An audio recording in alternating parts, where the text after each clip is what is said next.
How's it going, everybody? Welcome back to my channel. Mike here. Today we're going to talk about the hot market that we have right now in real estate. If you're trying to buy a house in this market, you're probably going to be competing with a lot of people. As an investor, you might see this video a different way than, say, the average person.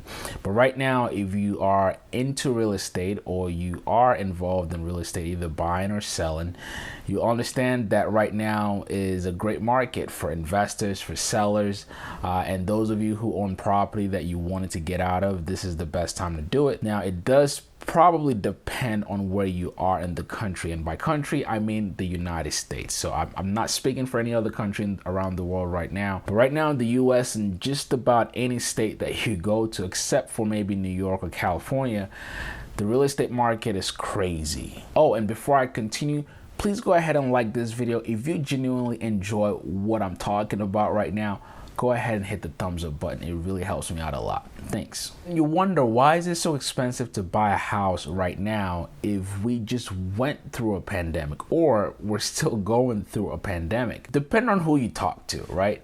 One of the explanations could be that right now interest rate is very low. As a matter of fact, for the past year, interest rate is stupid low. What that means really is that money is cheap. So think of a bank as a forefront for selling money. And right now their margins are really tiny. So for you who are trying to buy or borrow some money, you're getting it at a very, very discounted rate. That's been happening for the past year. So if you were looking to buy a house within the last year, or perhaps you're an investor investing, maybe flipping or buying an investment property, you can get money at a very low discount, or interest rate is the key word. You would think that that's really what's driving the price of real estate. What that means now is that with low interest rate, it means there's a higher demand, because now more people are suddenly interested in buying a house because they can borrow money for cheap. But that's just one tiny factor. Let me explain. When you think of what's happened with COVID in the last year, the pandemic has driven a lot of businesses out of business, but also the federal government have came in and tried to save the day. There's been a lot of grants, loans, and all these good programs hopefully will help save some businesses and economy. But here's what some people, or some of you, are not considering. So this is a phenomenon that happened during the pandemic. Let's say, for example, you have a corporate job, or you work a very good job where you're making $200,000 a year. You're going about your business every single day, and all of a sudden we go into the pandemic with COVID-19. And then your boss tells you, well, because of the restrictions of COVID, you can't come into work, which means you now have to stay home and work from home. Then after months of working from home, you realize that you can actually get all of your work done at home, meaning you don't have to be physically at a location to work, and also to get paid your same $200,000.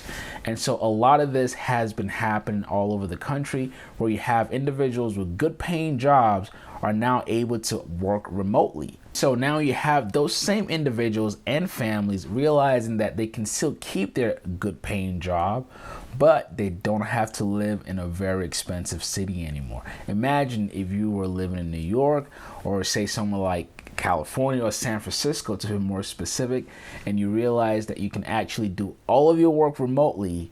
Guess what?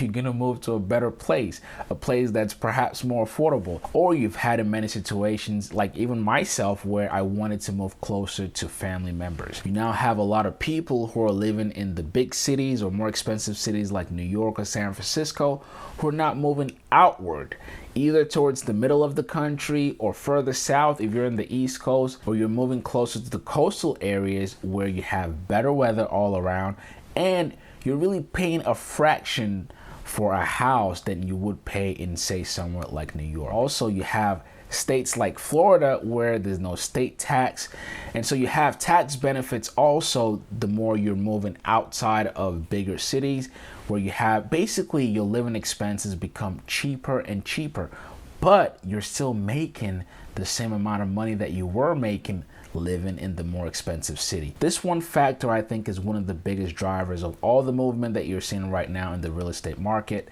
and why the cost of a house is so much more. I've literally seen some of my property go up double double the price. It's crazy. I live in Atlanta, Georgia, where literally we've had more people move in the last 2 to 3 years than ever before. And you can tell by just going out, just driving at any time during the day, and the streets are full of traffic because there's a lot of new people moving into the cities. And also, as an investor, I've seen the prices of homes and any income property that I would normally try to get just boom, skyrocket. So for me, I'm either looking for better deals or I'm trying to be creative to make a deal. I'll give you an example. I've had at least 3 offers on my own house of people trying to buy my house, and I don't even have it listed on the MLS. That's how high the demand is right now. You can think of, for every house that's on the market, there's probably at least 5 people who wants the same house. So if you're in the market selling right now, or you're an investor flipping a house, this is a great market for you to sell it, because the great migration is causing high demand. So except again for cities like New York or San Francisco, all these bigger cities, if you're living in a mid-sized city or even some small towns, you'll see that the prices of homes are going up. I think it's being driven by a lot of people moving, just literally having a flash in their brain that, hey, I don't have to live in this expensive city anymore. I don't have to pay all the crazy taxes. I can lower my cost of living and still have the same amount of income. I think is one of the biggest driving forces of this migration. Now, saying that, again, I'm also speaking from an investor standpoint, because a lot of conversations are being had, and some people think that we're going towards a crash because right now apparently it's a bull's market, and so people think that at some point it's gonna just flatten out and boom, we're gonna have 2008 all over again. Personally, I don't think that's gonna happen, and the reason being that, again, I don't think what's happening right now is just because of low interest rate. I think it's literally people's lifestyles are changing and people making decisions to move outside of where they are right now for more affordable living. So with that being the driving force, I don't necessarily see a catastrophic economy like what we had in the 2007 or 2008 crash. Now, this is not saying that a crash may not happen. Here's a dirty little secret. I'm actually expecting one to happen. Not to sound crazy, if a crash was to happen today, it simply means that things are generally going to cost a fraction of what they would normally cost. So if you're an investor, that's a good thing for you. It means that you can get more for the same amount of dollars. That's why a lot of investors are hoping that a crash happens. Now, whether a crash happens or not, from an investor standpoint, you can always find a deal and make a deal. But I wanted to make this video just to share my thoughts and opinion on what I think is going on. That there's a lot that's happened, particularly with people deciding not to live in bigger cities any longer. I think that could be a good thing or it can be a bad thing. Like I said, the city that I live in right now is just so congested that I'm not sure I want to be here much longer, because I can barely get to places because of the crazy traffic. But from an investor standpoint, I'm very happy that I invested early in this city, and I can tell you right now, our rental property, as a matter of fact, we just had one unit where someone moved out and we raised the price significantly based on what's happened with the market.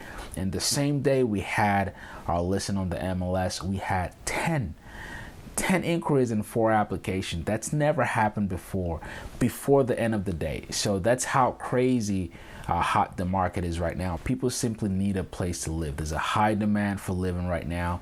And if you just drive around Atlanta, Georgia, for example, you see new constructions at every single corner to satisfy this need of all the migration that's happened. And again, this is what I think is going on all around the country. Anyway, I hope you guys learned something. If you agree or disagree with me, I'd like to know your thoughts in the comments. And also you can drop me any questions you may have in the comments and I will try my best to answer it. Thank you all so much for watching. And guys, make sure you subscribe with the notification bell on. Again, my name is Mike and I will catch you on the next video. Peace.